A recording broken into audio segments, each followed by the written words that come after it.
Greetings from the Child Rights Center at the University of Patras. This is the first Child Rights Center in Greece, in partnership between UNICEF and the University of Patras. And our topic for today is the historical evolution of child rights. Sometimes when we look at the Convention on the Rights of the Child, adopted on 20 November 1989, we may think that it was born in a simple way or without difficulties. But this is not true at all, because at the beginning of the 20th century, children did not have rights. And when the League of Nations in 1919 established a committee for children, they called it the Child Welfare Committee, because even the term child rights did not exist at that time. And the League of Nations tried their best to provide protection for children, especially in the context of the First World War, and children and women being the two categories that suffered the most. But that committee, although they tried their best, did not bring much to children. And in 1923, it was Save the Children, the Alliance of Save the Children, which adopted a declaration on child rights, which comprised of 5 articles, 5 items.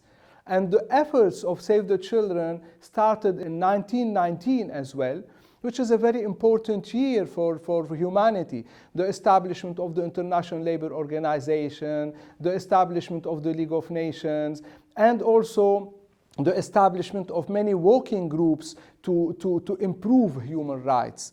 And Save the Children was one of the main organizations working to improve children's rights, women's rights, and human rights. And they ended up in 1923, thanks to the effort of a great defender of child rights, Eglantine Jebb, a British lady who advocated with her sister for that declaration, which was adopted in 1924 officially by the League of Nations under the title of the Declaration on the Rights of the Child.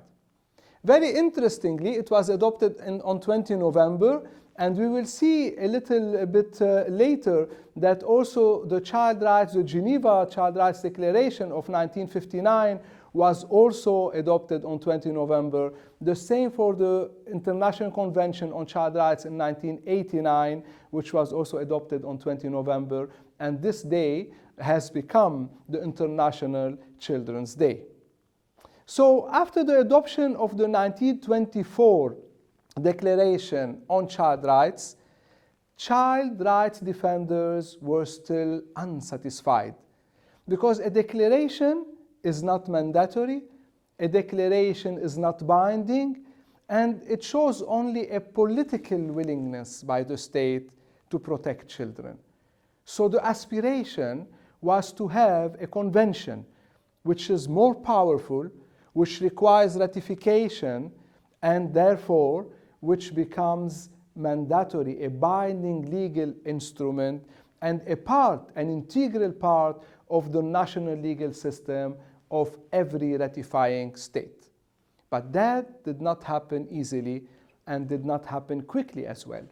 So from 1924, we had to wait until 1948, 10 December 1948, which was the date of the adoption of the Universal Declaration of Human Rights. And 10 December has become the International Human Rights Day, and we all celebrate it every year.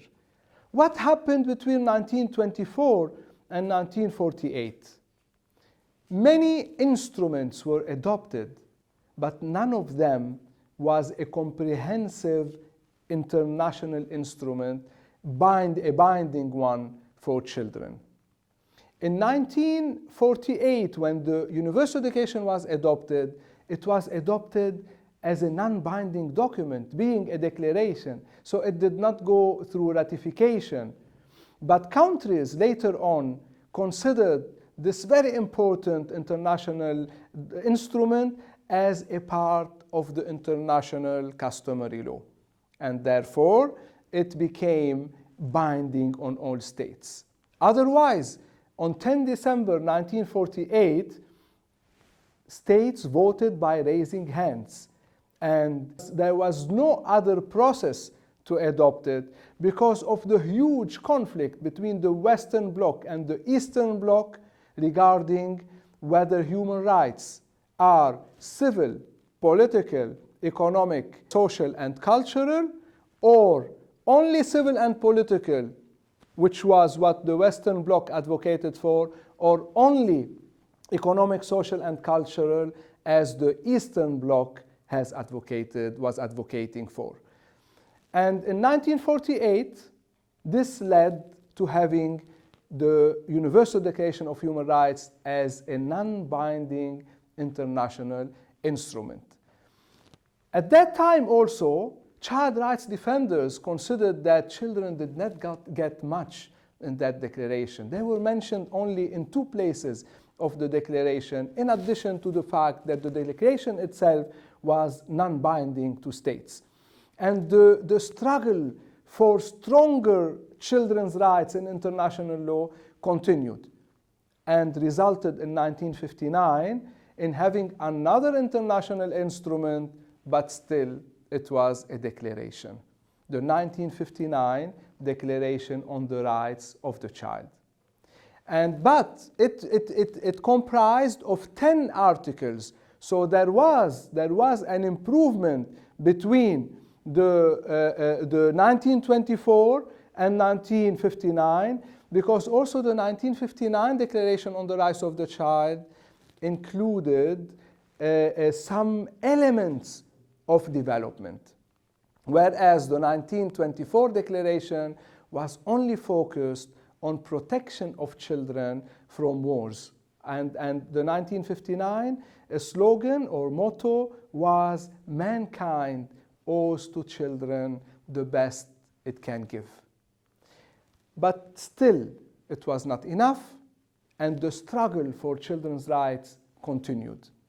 And in 1976, Poland requested the United Nations General Assembly to have an international year for the child.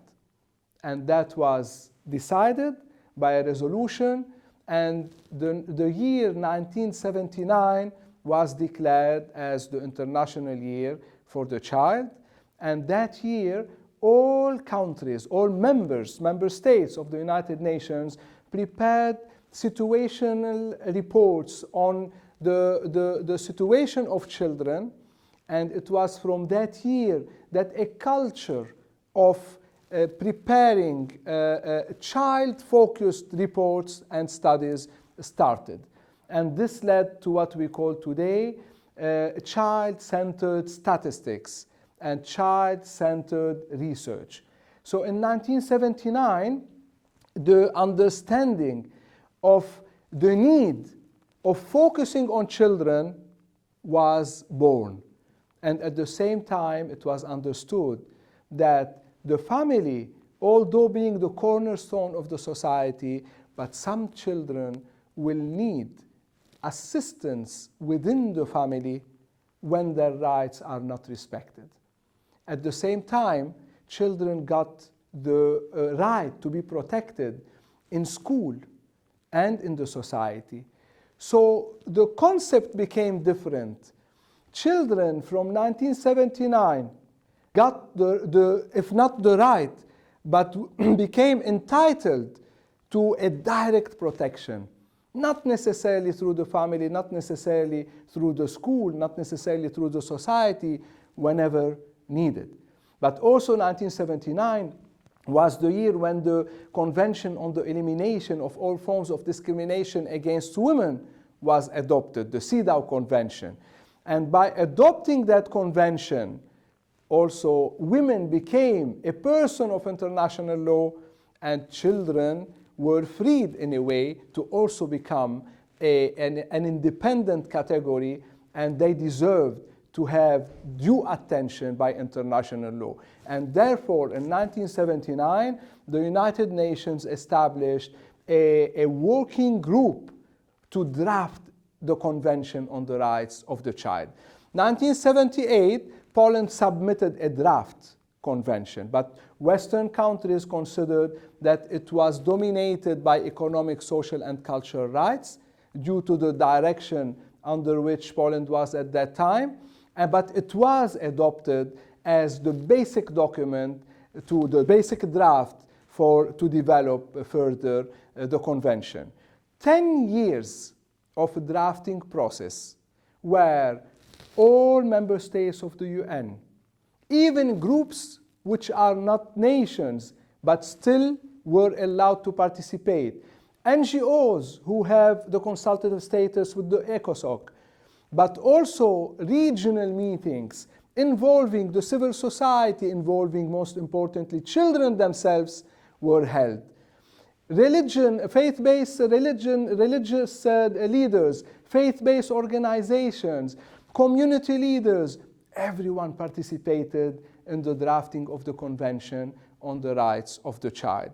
And that's why one of the drafters, Thomas Hammerberg, he said, when you read the Convention on the Rights of the Child, which we call the CRC, when you read the CRC, you can hear the voice of children. So that powerful convention has come from a long human struggle and from child rights defenders who dedicated their lives to the cause, and from great organizations, UNICEF and others, who were also advocating very strongly for the convention, which was followed up later on by 3 optional protocols, and also by many other conventions, powerful ones, like, for instance, the Convention to Eliminate the Worst Forms of Child Labor, the ILO Convention 182 of 1999, and other instruments which continue complementing the CRC and also nurturing what we call nowadays the international law of child rights.